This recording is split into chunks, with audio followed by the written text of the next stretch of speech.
Welcome back to the Untouchaballs podcast. Caden and Evan here bringing you another MLB episode. Got some good topics to talk about today with you guys, starting off with the Atlanta Braves, and we're going to go into some Cal Raleigh conversations. Big Thumper, Dwyer's least favorite player, it seems like. But starting with the Atlanta Braves, who after last night are now behind the Miami Marlins in the National League East standings. They're sitting at 38 and 46, just 3.5 games better than the Nationals for the bottom of the division, 11 games out of the division, 8 games under 500. It's been a bad season for the Braves, and now on top of that, they just lost another starter. You already lost Ronaldo Lopez. You already lost Chris Sale with his fractured ribs. You already lost AJ Smith Shawver with Tommy John. And now Spencer Schwellenbach, this podcast's favorite pitcher, it seems like, especially in the preseason.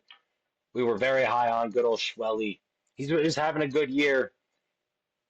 And now he's got a fractured elbow and is out until at least September. Kind of just like describes the entire Brave season. A fractured elbow. I don't think I've ever heard that one before. I can't lie, Caden. You don't hear that one too often. No. Um, it's kind of just been a mystery of the year for the Braves, which everyone thought was going to be a huge year. I mean, did they have one of the highest like win under totals? Right? They had 93 and a half Yeah, or something. I think Yeah. it was 91 and a half. Yeah. I I had thought them. they'd win. I thought they'd win the division. I thought they would win the World Series. Actually, that was my preseason prediction: was Braves Did you over really? Rangers, That was your World Series? Oh, gee, and yeah. you had Phillies over Rangers. The Rangers don't look good either. We both had the Red Um. Sox in the ALCS. Uh. Yeah. It's been kind of a weird year, but I mean the Braves, man. I mean, I know we were saying like possibly they could be sellers. I mean, at this point, like I don't want to hate on the Marlins. I love the Marlins. 8 game winning streak. These guys are just on fire right now. I don't know what's up with the Marlins, but I mean it's a guarantee. It's a lock that they're sellers at this point, right? I mean, is there any way Ozuna or Sale comes back, Ozuna, or like you saying? as in you think they're gonna keep him? Like you think? I mean, he's on an expiring deal. Yeah, Like you think there's any way that he's gonna make it past the deadline, or is he gone? him is interesting. I think Chris Sale's a little weird, where he's out until at least mid-August. Like, I don't know exactly what that value is going to look like for Chris Sale, and maybe you think you'll be able to bring him back in the offseason for, I'd assume, not too much money. But Ozuna is really interesting where statistically his numbers aren't where they have been the last couple of years, where we've seen him hit 40 home runs, hit 300, just be one of the best pure hitters in the league, where he's taken a lot more pitches this year, and that's why you're seeing really a crazy on base for Marcell Ozuna, where yeah, he's at a 369 OBP right now, but it's also resulted in he's at only slugging 392. His average is only 244. The bombs are only at 11. Like he's walking at a crazy amount, by far a career high. The power's just not really there, and I don't know if it's just kind of some Braves-itis going on, where like no one's really performing too well on this Braves team this year, especially on the offensive side of the ball. Maybe a change of scenery could be good for him. And either way, like kind of you were saying, it seems inevitable. I do agree. I think maybe if we had this conversation last week, I would have been a little more inclined to say they keep him and just see what could happen. But now you lost another starter. You keep losing games. You just seem so far out of not only the division but even the National League wild card that it seems like it's a lost season for Atlanta. That yeah, you got to move your aging DH on the final year of a contract. You got to get off of that. Just see what you can get in return. And there's going to be a lot of potential suitors looking for Marcell Ozuna. That I think he should be a guarantee sell for them at the deadline. Yeah, kid. I would say that that's their number one, like probably guy. I would say most likely to get traded. I would have said Sale if he wasn't hurt. I still think there's a chance, just because these Yeah, guys are on expiring deals, and yeah, they are older. Like Ozuna, like you said, with the power numbers being down, like he is also 34. Like he isn't a Mm, young guy anymore. Like he could just be getting old, you know. They tend to do that. mm. But like I was trying to think of like potential like teams that could go after him. You know, I'm trying to think of landing spots. Like I was just looking at while you're talking, like maybe like the Blue Jays or maybe the Rays go. Well, last time they bought an old DH and Nelson Cruz didn't work out too well. That did not work too well. No, no. I mean, maybe like the Tigers after losing Kerry Carpenter, they go after Ozuna or something like that. But like you said, Yeah, it's not like Kerry Carpenter's going to be out for you to assume not like a really extended amount of time. And when he comes back, you don't want to play Kerry Carpenter in the outfield. And you sure as hell ain't playing Marcelo Zuna in the outfield. that's a Seems that is a like a catch little 22. DH clog there.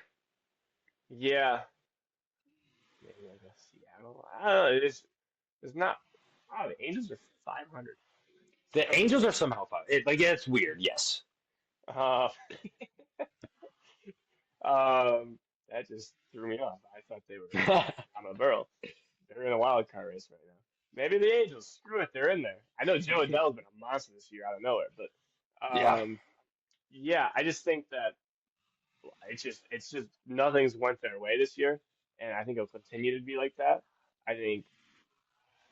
I mean, I don't know what else they would have to sell, even if they. I guess Murphy or what's his name, the catcher Murphy, Sean Sean Murphy. Murphy? Sean Murphy, I think you'd be gone too. You think if they want to just clear that up with Baldwin, you know, just give him that spot. So like I could see him being gone. Who wouldn't want a catcher? There's plenty of teams trying to get a catcher like him. Yeah, oh, everyone with, I mean, basically most of the competing teams, minus the Dodgers, would like, I'm just talking about true competing teams. Like, I don't know if I'd call the Mariners really that same level, but obviously they would Playoff never trade. in the hunt, But yeah. like, the Cubs would love Sean Murphy. Cubs would love Sean Murphy. I mean, they're not going to trade in division, but And the Braves, not the Braves, the Mets would do anything, I think, to get a reliable catcher after what's been going on with Francisco Alvarez. I, he could San be Diego. interesting. San Diego, where they're starting a combo of Elias Diaz and Martin Maldonado at catcher, which that's I guess insane in the year 2025. I would say yeah, they probably end up doing. I could see them probably the most like likely candidate to go after him. I think he could definitely, he would definitely, I think, get them a bigger package than a Marcelo Zuna trade. You have Drake Baldwin just kind of waiting to take over that everyday role. He's looked really good this year.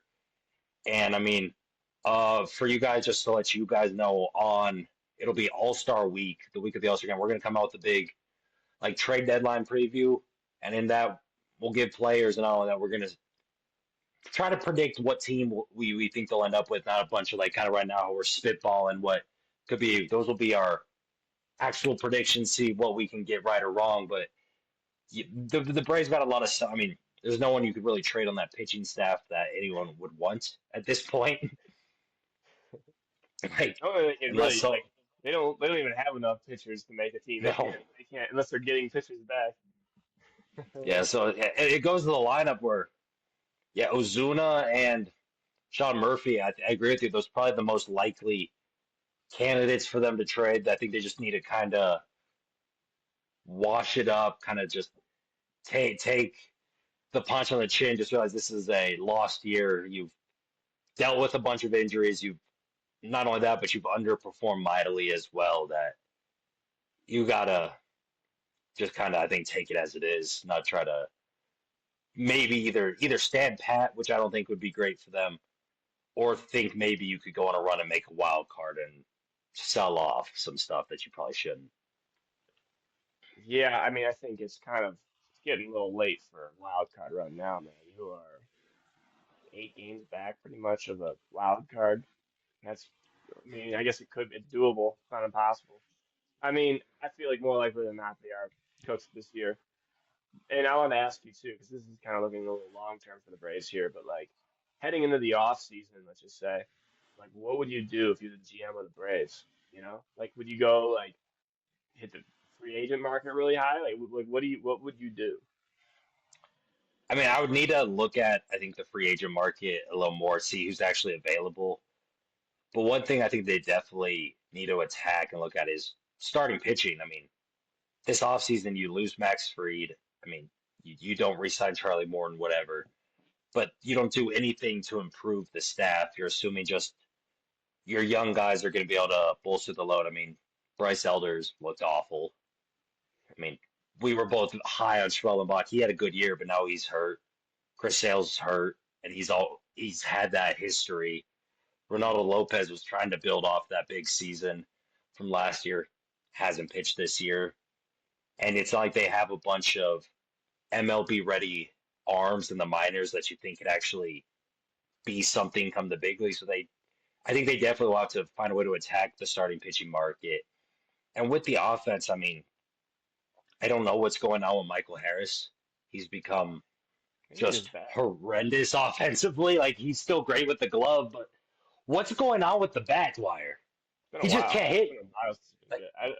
I don't think he's just a good hitter, man. I never liked Michael Harris as a hitter, but he looked great those first his first couple years. He was a good they bat. figured him out. They figured him out, man. And I mean, someone Um, like Ozzy Albies, he's going on like yeah, two full seasons now of just being bad yeah. after raking the last couple of years. How's Riley doing this year?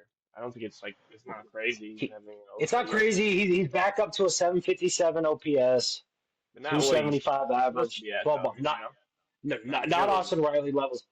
And this, I'm not. I have more faith in Austin Riley than I do Albies or Michael Harris to turn it around.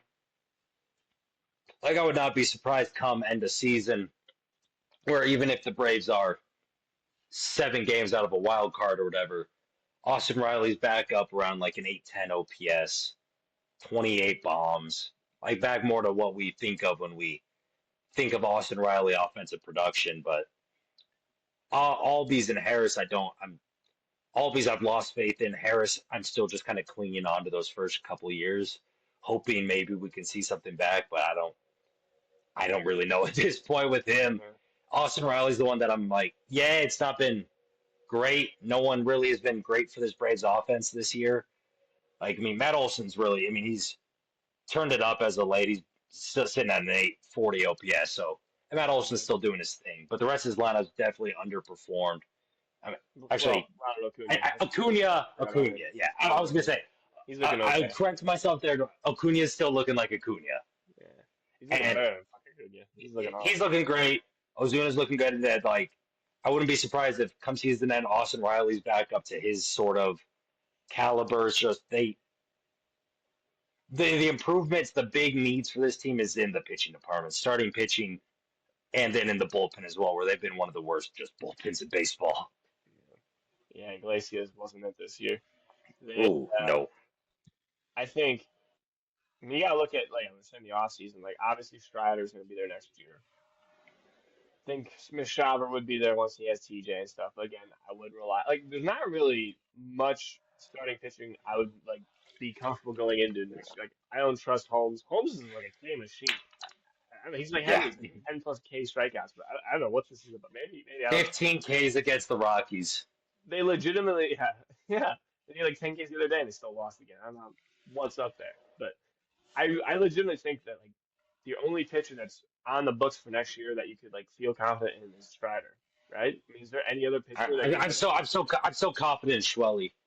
oh, Schwellenbach too, but two pitchers, that's two starters, that's Yeah, it. You got to go after the pitching market, which I think there's a good amount of arms hitting the pitching market. You got to go after this year, and yeah, like you said, you see this. It was a kind of common. The same thing happened with the Orioles. They just all right. We'll just stay in farm here and try and figure out the pitching.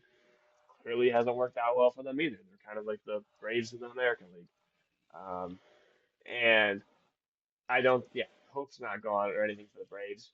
I think it's just been a trash year. But I mean, with what Acuna is showing, building into next year and stuff, which I think they should focus on next year. Um, I think the sky's the limit for them next year again. I would be huge into buying Braves stock right now at a low because I think they're gonna be just fine. long term. I agree. It's like you said, it's been just a very weird year in Atlanta, really from top to bottom. Like, I don't think anyone expected them to be worse than the Marlins in July. Like, Oh, we're in yeah, July you now, didn't. and You they're didn't wor- see that. Yeah, you ranked them as the last. You bet on them having the worst record, and they're beating the I World did. Series. I did have the Marlins as the worst team, and they're not somehow. I mean, not somehow. The Rockies are one of the worst teams ever. They're trying to be the worst team ever. So we got that. We got that. Your Remember, White Sox are not much better. remember the offseason, you're like, Dwight, there's no way they're losing 100 games. Maybe 100 games top this year. We play the Padres really good. Well, there's no way we're I losing didn't think this 100 games to the lineup would be Padres. allergic. I didn't think this lineup would be allergic to hitting. I'm like, you're at Coors Field. You should be able to score runs. They can't score runs. They ain't got Obviously, Hunter they Goodman. can't pitch. They ain't got Hey, Hunter Goodman. He's the and chosen Hunter one. Goodman doesn't even hit at Coors Field. Yeah, it's Like, on I Wednesday. hope, I I just hope saw it. they trade him. He's like Really? at a seven. Yeah, he's. You have Drew God, Romo sitting in the minors. I don't know. It seems like Drew Romo's just been waiting to be the catcher of the future for 3 years now, and they've just never let him. But Baraka. like, I don't know. Unless you think Hunter Goodman can stick this way, it could be cool. It's just, yeah, it's crazy. He's 11 of his 14 home runs have come on the road. His Damn. OPS is like 175 points better on the road. He did you see that yesterday? What happened? He was supposed to be hitting the IL yesterday, and ESPN had it right like, all right, like Goodman on 10-day IL. So I put him on the IL. And games start, and they just took him off. Like, oh, never mind, he's gonna be in the lineup tonight. I'm like, what? So I didn't get to put him in my lineup. Two bombs last night, of course. I'm on my My bad. bench. Yeah, my bad. He's now that'd be 11 of his six. I forgot about the 11 of his 16 home runs that came on the road. Wow, I mean that you think you'd get a good haul for him, man? 25-year-old Yeah. catcher. Oh yeah, he's the only Miguel like Regado. plus offensive player for the Rockies this year. Jordan Beck The, hasn't. Maybe he might be eh, close. the only good players for the Rockies this year has been Hunter Goodman and Jake Bird. Wow. Yeah, and he should fetch you a decent haul. Jake Bird could fetch a decent return. Tovar's been hurt, right? Tovar has been hurt a good bit. He had a IL stint that lasted about a month early in the season, came back, was raking. Then now he's back on the IL again. Mm, not I too still good. like Tovar. I still have faith in Tovar. Yeah, you guys signed him for a while, so you better like him. Yeah, but we signed him for a while, but it's like it was like 7 for 82 mil is all. Yeah, that's not bad. Yeah, No, it's in not bad at all. today's game, that's a great deal. Yeah, exactly. I mean, I know this is a completely different sport, but I'm gonna say it again because it still doesn't make sense to me. If you guys haven't checked out our NBA like free agency pod that came out yesterday, I said it towards the end. Jakob Pertl got a nine-figure deal over 4 years. That still makes zero sense to me. So for Tovar to only get 82, I know it's a completely different sport, completely just different everything. It's I'm much happier with a Tovar deal than what the Jakob Pertl got paid. Wow, got a crossover right there. Jakob, not a big fan of Poto, huh? What's he doing getting paid 4 years, $104 million? Yeah, he plays like 20 minutes a night, right? Like, what's going on? Miles Turner got basically that exact same deal. That's how Luke Cornett got like 40 million. He Luke got Cornett. 40 million. We mentioned that the pod. Luke Cornett got 10 mil a year from the Spurs to be a backup to Wemby. There's a couple of those deals. I mean, it's in any sport. I know this is kind of just whatever talk now, but I feel like there's every like I saw what's his name that dude on Duncan Duncan not Duncan Duncan Robinson. Robinson. He got like 48 million. Like you just know he's gonna be a salary dump to a different team soon. Like just give him like a year and he'll be a part of the trade. It's like like this contract's brutal. Let's get it off our books. Yeah, yeah. You see, like you said, you see that in every sport. But some of the deals we're seeing handed out in the NBA right now are weird. Wish I was an NBA star. Not even a star, a role player, dude. Yeah, you just need to be a role player getting paid 15 mil a year. Yeah, yeah. maybe 15, dude. They're getting 20s and stuff. Like, hey, Yeah. pick the wrong sport. But now I guess shifting back to baseball after that little intermission, we want to talk some big dumpers, some Cal Raleigh. The player Dwyer says is 100% on steroids. They're all on steroids, but what do What do you know? Yeah, you just said that's the only reason Cal Raleigh's been a dog this year is because he's I know? juicing it up. Listen. Maybe not just because it's juice. Maybe he's just good at baseball. But he does hit me as a candidate that's like, this will be a one and done year, though. Like, he won't sniff this year again, which I think is fair to say. If he I hits think that's fair to say. I mean, if he hits on his pace right now, I think that's fair to say. No one would expect him to be a 50 home run hitter again if somehow he does that this year. True. Um, do you want to start the fantasy, or you want to talk about the the MVP first?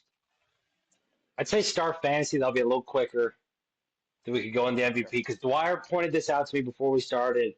Little interesting question. It's like if Cal Raleigh keeps up this pace for the rest of the season, where does he go in fantasy redraft leagues next year?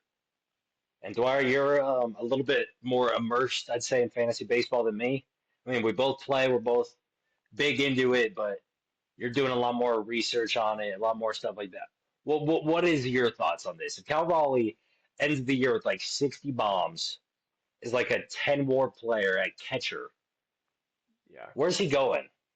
So, so I had thought about this a lot today. Um, and it's kind of like another reference to another sport. He's kind of like a Travis Kelsey of the MLB, a catcher. Like, if you have a catcher like him, you're gonna be so much like better than the rest of the field. So I could see like someone drafting Cal Raleigh in the top three picks of an MLB draft. Would I personally do it? No. I like we're just saying I don't buy Cal Raleigh long term doing this. I don't. I can see it like this year a 60 bomb year, yes. But I wouldn't be shocked if he never hits 40 bombs in a career again. I wouldn't be shocked. But at the same time, who thought he would be doing this? Um, but at the same time, I think he slots in like I'm like guys I would take over him. I'd definitely take Otani, right? I'd take Judge, I would take Witt, I would take um maybe Ellie. Ellie's pretty gross too. But like then you're talking like the Juan Soto's, the J Rams. Like I feel like he fits in like from that 5 to like 8 range. You know, um, just because like J Ram's been great. The only knock, oh, he's gonna be 33 next year, so like, he's getting a little up there in age. I feel like Cal Raleigh, crazy year, catcher, like Austin could repeat, but can he repeat? I feel like he fits in right around that area. Um, but I could definitely see you taking him super high just because of the whole difference in position, how much better you're going to be at catching it compared to anybody else. Yeah, I mean, you'd only thrown this at me maybe 30, 40 minutes ago, but I think your analogy right there was perfect. It's like a tight end in fantasy football where you got if you got one of those top guys, Gronk for a while, Kelsey, like whatever, it's a positional advantage that you have over your opponent really week in, week out. And I could definitely see someone like we've seen in recent years where people were, in my eyes, way overdrafting Travis Kelsey, where he's going like top five in drafts. I'm like, yeah, he's good. And I know it's a positional advantage. It's just not the same. Cal Raleigh, I think, while I agree with a lot of what you're saying, where, yeah, he hit 60 this year, I agree. I wouldn't be surprised if he never hits 40 again. But we have seen over the last couple years, he's a consistent, can be 30 home run guy from the catcher position. If you see a season like this, like I'm with you here. I would not be surprised to see someone reach, take a minute, like it might go Otani Judge, and now at three, someone gets a little frisky and goes Cal Raleigh. Yeah, I But couldn't do it over wet, dude. I I, couldn't. but I'm just like you. I'm not doing that. Uh, Like, I'm just not. Where it's yes, you have the positional value, but there's just better overall players that, yeah, even if you have the best catcher, you might finish 400 points less than who you could have drafted at that point. Maybe he's an out, even if it's an outfielder. Like, yeah, it's a stacked position. Oh well, I got 400 more points throughout the season from him. Where it's like, yeah, I could take Jameer Gibbs or I could take Travis. Like, I don't know. I'm just throwing two names. Like Yeah, Jameer Gibbs or Travis Kelsey at four. Yeah, yeah, Travis Kelsey might run, even though I don't think he's the top like tight end or whatever for not fantasy anymore. going Yeah, into this you're year. talking like prime Kelsey. But Yeah, prime Kelsey and like even Jameer Gibbs just going into this year, I'd be like, yeah, I'm gonna take the running back where yeah, might be a more stacked position, but I'll take the extra 7 to 10 points a week throughout the season. Like it's just not the same. Where I do agree, he's in that field kind of J Ram and stuff. Where if I have the eighth pick next year and Cal Raleigh hit 50 home runs last year, I would heavily think about think being about okay. Maybe I go with it. Big Dumper right here because I think that's. I mean, here's why. Yeah, you have the position advantage, but like I drafted Wilson Contreras this year because he still had catcher eligibility. I drafted him 125th overall in our 14-man league. He's the second best catcher, like fantasy wise. So there's guys you can find later, and that I think it won't be worth it if you're reaching the top five pick. But now our bigger, I guess, conversation with this that we'll run through here. We've got about 5 minutes to do this, Dwyer. Like, what does Cal Raleigh need to do to actually beat Aaron Judge for the MVP? And before I do that, I have a little stat I want to read, which I think is just crazy. There have only been two catchers in MLB history who have had 33 plus home runs, 70 plus RBIs, and 9 plus stolen bases in a season.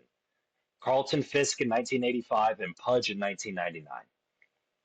Mm, Cal Raleigh has now done it before the All Star break this year. wow. Yeah, I mean, I feel like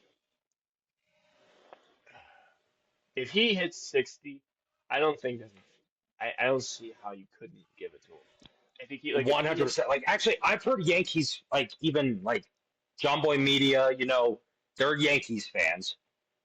Uh, Talking Jake was talking on one of his Wake and Jake episodes kind of about this. He's like, even as being a diehard Yankee fan, if Judge hits 340 on the season with 50 bombs, I'm giving the MVP to Cal Raleigh if he's over 60 home runs as a catcher. yeah, When we've never even seen a catcher hit 50 home runs in a season before.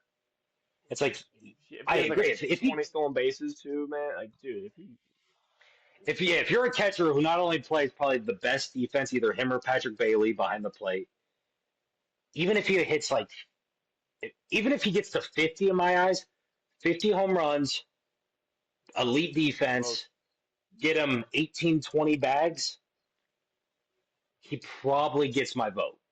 Unless we see Judge go off for like 65 home runs or another I'm 60 with you. piece. Yeah, just 'cause the defensive. Yeah, I mean, his WAR for the year's got to be nuts. I couldn't imagine if that ends up happening. He's at 4.5 B war already this season through 84 games. His career high in B war was last year at 4.7.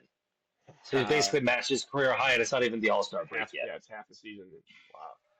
Yeah, I think he's like I think you nailed it right there on the head. I think he had 60, yeah, 55 home runs, something like that. I mean, yeah, he only got 17 to go till 50. That's not that far.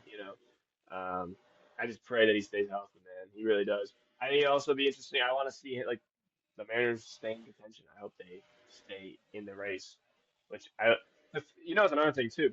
The fact he's doing it in Seattle, like a It's known non-notice crazy. park, it's insane. Like it isn't like he's doing it at Coors or Great American Ballpark. Like it's so awesome.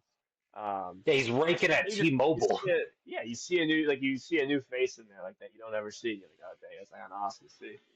Um, I think we were just talking about the MVP thing, what, like a month ago, and we were saying how like buy Cal Raleigh stock at like plus 3,500 odds Mhm. for MVP, and I mean, what are his odds now? I'd like to see that right now, actually. I got you. You keep talking. All right. Yeah, I mean, I think no one really bought. No one was. I mean, this might be. honestly, we're talking fantasy. Like this might be like the greatest fantasy pick ever. Like if you're talking in the sense of like, I just looked. He has the second most points scored in our league this year, at least from our league settings. Shout out Mike Wall. Shout out Mike Wall. Like, well, I was just about to dog, take him. dog. He's like 3 picks ahead of me, and all of a sudden he takes Big Dumper, and his team's been nasty this year because of it. And speaking of the MVP odds, Judge is -1,000, which I think is kind of crazy. Big Dumper though, +500. The I next like it. closest, the next closest is J Ram, Bobby Witt, and Tarek Skubal, all at +10,000. It's over there. That's one of them. Yeah. I think you gotta look at. Yeah, we were talking the fantasy draft. Like, is there gonna be ever like? There's no way Cal ever matches this season. I'm sorry, man. No, There's no way. no, I agree. Yeah, but like when you're talking a history of fantasy baseball, honestly, any sport, dude, what would top that? You know, like the the second best hitter in in fantasy, but you got him as a catcher in like what the 10th round, something like that. Not even, probably ninth round, maybe somewhere around there. I just think that's Yeah, awesome. I'm jealous of you, Mr. Wall. I'm jealous of you. I am too. Even though hey, I do like me some Wilson Contreras. Having Big Dump would make the squad even better. He just got And hurt, didn't he? yeah, he got hit in the hand by Paul Skeens fastball. But he's supposed to be back in the lineup Friday. Missed yesterday. He's missing today. They have an off day tomorrow. That he's supposed to be good come Friday because the X-rays came back negative. It's just bruised. No, no internal Cardinals are staying damage, afloat, man. They're like 6 games above 500 which still. They're rolling. still don't get. That team's not that good. That pitching staff Buyers. is not good. That's where They're gonna Ozuna's be yeah. going. He's going back to the Cards, dude. They're going to be It's buyers. going back to the Cards. Screw them young kids. Screw them young kids. We're gonna go back to the basics. We're going All vets, Caden, baby. all in, all in. I love the Cards. Yeah, the Cards are weird. The Angels are weird. Like you mentioned them at Dude, 500. dude, they're gonna be It's above it's 500 this been year. a, it's been a very weird start to the season. We got still about half the season to go. All-Star break coming up in just about 2 weeks. Next week, me and Dwyer are gonna have out our final All-Star ballots for you guys. See what's changed since when we did it just about a month ago. And other than that, if you guys did enjoy today's episode, make sure you do leave a like down below. Comment down below as well. What should the Braves do at the deadline? Who should be sold off? And yeah, in your eyes, what does Cal Raleigh need to do to actually steal this MVP away from Aaron Judge? Turn post notifications on so you never miss an upload of the Untouchaballs podcast, and share this with your friends, family, strangers, neighbors, anything like that. Thank you all for listening, and we'll see you next time.